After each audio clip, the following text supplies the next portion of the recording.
Right, Jonas Abrahamsen probably is some of the most wild training I've seen. He's a standard Uno X Norwegian method rider. There's a lot of interesting stuff they do that I don't think other teams necessarily do, or if they do, it's not as public as what Uno X are doing. So we're going to go through what he did in Tenerife first, then we're going to go look at this just 1 week of kind of carnage, and you get to see what's going on. So anyway, obviously I made my spreadsheet, standard stuff, but yeah, we'll just generally see he rides a lot, 23 hours, but not like I'd say as crazy as maybe you'd expect. I think this week was more like a 30-hour week. But still, it's not like full craziness. So anyway, this is 33, so that's actually quite a lot. But we're going to go through kind of just day in the life, week in the life. What does Abrahamsen do? So I can share, I'll put the spreadsheet in the link below or something so people can see it. But anyway, we're going to start off, he goes to Tenerife. This is why, so this is all just him in Tenerife. It's like 2.5 week, 3 week block. So starts off Sunday, first ride, 5 hours, 2 times 30 LT1. His LT1 is 360, which is really high. Sometimes he's done it at 370. So yeah, it's super, super high. Obviously he's a big boy, but still that's like crazy, crazy. So you got to think everything below 360 is like not accumulating lactate at a big rate. So quite easy. So that ride is not too crazy. 5 hours, 2 times 30 LT1. Obviously, his LT1's a higher percentage of his threshold, so it still is somewhat tiring. It's not like maybe if you're an amateur where it'd be lower and it would actually be more, it would be a slightly easier workout doing that.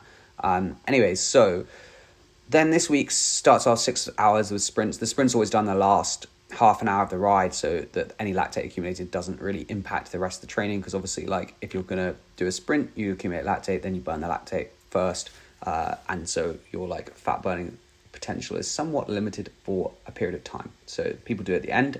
Then he does Tuesday 2 times 30 LT1.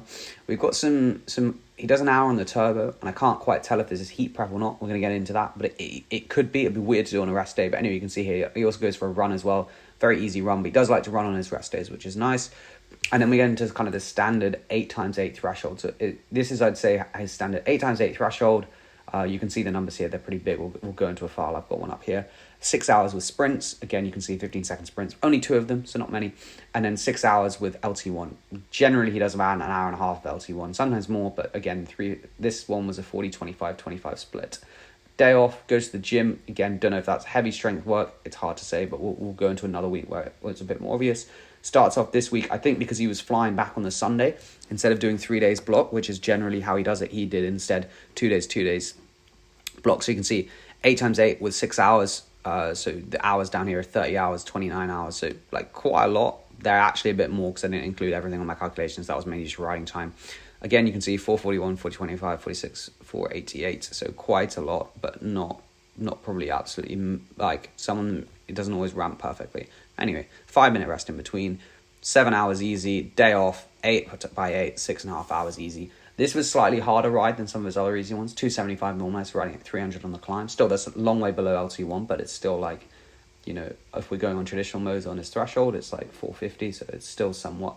Anyway, so this is always on the Monday night, so you can see like this didn't have power, so I mean, to take it with a pinch of salt, you can see it. This is not a hard part of the ride. He's average 118 watts, so heart rate, sorry. But what you can see is that they don't really do any fatigue resistance work at this time of the year, except LT1 necessarily.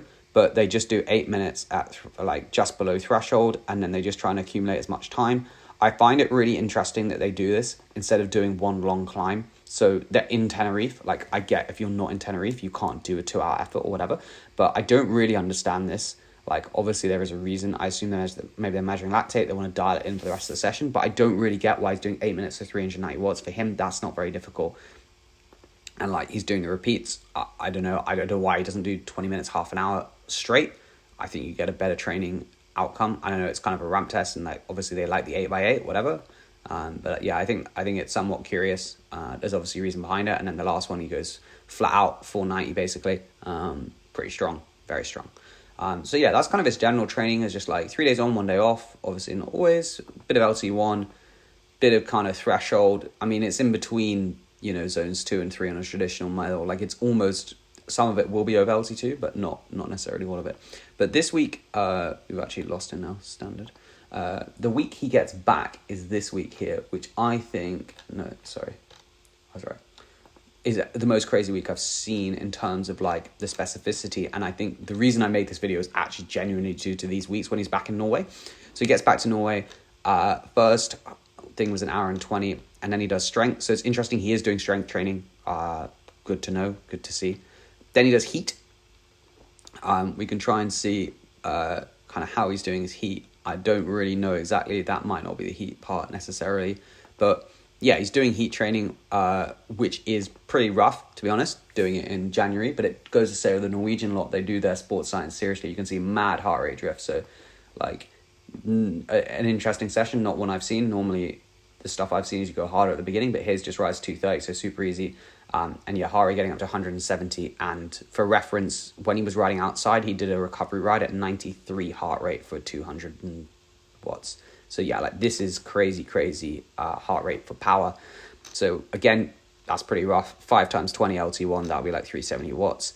And then this is also VARM, I assume, is heat prep. So he's doing heat prep. He's doing a big block of it. Again, some more chaos stuff. Then this is an easy ride. And then again, this is his like first VO2 stuff. Now, this is also interesting. So this is intervals.icu. Not a lot of people use it, but some people do. And you can see like the combined zones over the last couple of days. So you can see like zone 2, he was spending a lot of time, 5.5 hours. Obviously, significantly less power down here. On power zones, again, it's pretty similar. Heart rate is somewhat different. But what is interesting here is you can see his threshold is set as 430. It might be a little bit higher, but he also has his indoor threshold set at 400 watts. In terms of his W prime, 25 kilojoules. That's not the highest I've ever seen, but it's pretty high, like generally.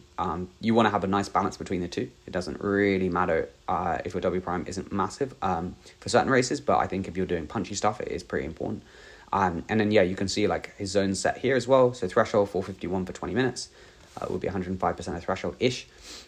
So yeah, like pretty big. And it's also interesting to see that he's got a different threshold set for indoors, down almost like 8%. So again, that's like something that people don't often think about, is that actually your threshold does go down. And even the pros, you can see like zone 2 is up to 322 watts. So I think that's probably not true, because really his zone 2 in some ways is 360. Like in terms of LT2, it's obviously like LT1 is around in tempo. So anything below that, you'd say would be somewhat endurance, but I guess it's like this is just a stereotypical stuff. They haven't done custom zones necessarily. And then you can see like VO2 max is 452 to 516. But anyway, what we'll do is we'll have a look at this VO2 workout, because this is kind of like interesting to see that the Norwegian lot are doing some VO2 before. So again, we can read the description. 4 times 2 minutes, 115%, 8 times 1 minute, 130, plus 6 times 8 minutes. So 4 times 2 was these ones. So you can see the 2 minutes, 480 watts. It's probably easy to see this. So again, slight warm up, and then gets into main set of 420 watts. This is it. 420, 480, 480, 480, 516, quite a lot. And then he's doing minute on, minute off at 530, which is like probably not as hard as I thought it would be, but it is quite a lot of sets. And then he's doing his 8x8s, but these are a little bit lower. You can see inside he's only doing 411 instead of like 470 that he was doing outside. I think for the 1 minute on, 1 minute off, it's almost more important to see what the average power was, which is 400 watts, 15 minutes. So yeah, that's some stimulus. You can also see the heart rate's gradually rising throughout the session, meaning also it's getting harder at the beginning. It's barely getting over 160s because it's not too tough. But yeah, this session as well, like the last one, he banged out some pretty good watts, especially for indoors, 514 watts. So yeah, like this is a pretty tough session in my opinion. You've got like a strong VO2 part early on.